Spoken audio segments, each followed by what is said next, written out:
Well, if you ask me, this is all theatrics out here on the world stage. But they're going to get a bunch of people out there by the nose, and they're going to get them to take the bait on something they've said here or there, liking someone that they've put here or there. And this props up the whole thing to where you have people fighting one another, arguing over things left and right. At the end of the day, that's all this is about. Pitting people against one another.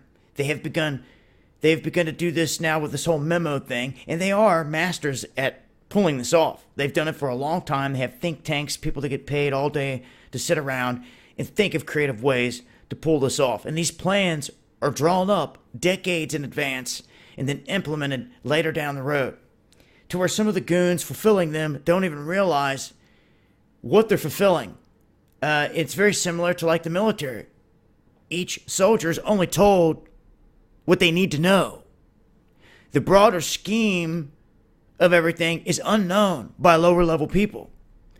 So to me, there's a lot of theatrics tied into this. And what we have here with this Memo release is all these threats, all the finger pointing, all the blaming, this and that, people already bickering back and forth over this, choosing a side, falling in love with one of their shills from one of their alphabet gangs out here that's on Jesuit Zionist command. The stuff we've been preaching for years, yet people still going to take the bait. Now we have Trump coming out and saying, oh, we're going to release this, declassify, I'm going to send it back to the committee so they can release it. Then the FBI is coming out and saying, whoa, we've barely had any time to review this. We're warning you, there's stuff in there that's going to cause an uproar and that's false, and they can't even get on the same page. And to me, this is designed chaos. It's the same thumbprint that I've seen left everywhere else.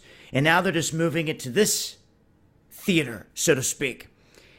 And people are going to fall right into it. And come Friday, when all the details come out, you're going to see people latching on to every single thing that was put out, that they put out.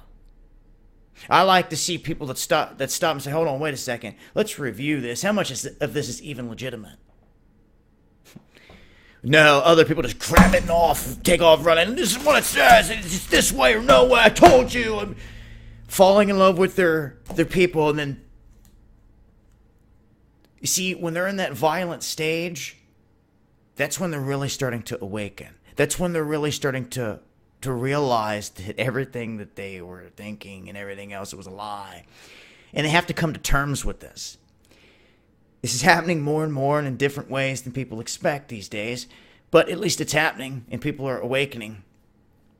And we need it. We need people to kind of face the fire and say, okay, I might have supported that guy or liked what he said here and there, but not no more. I see through and through what's happening here now.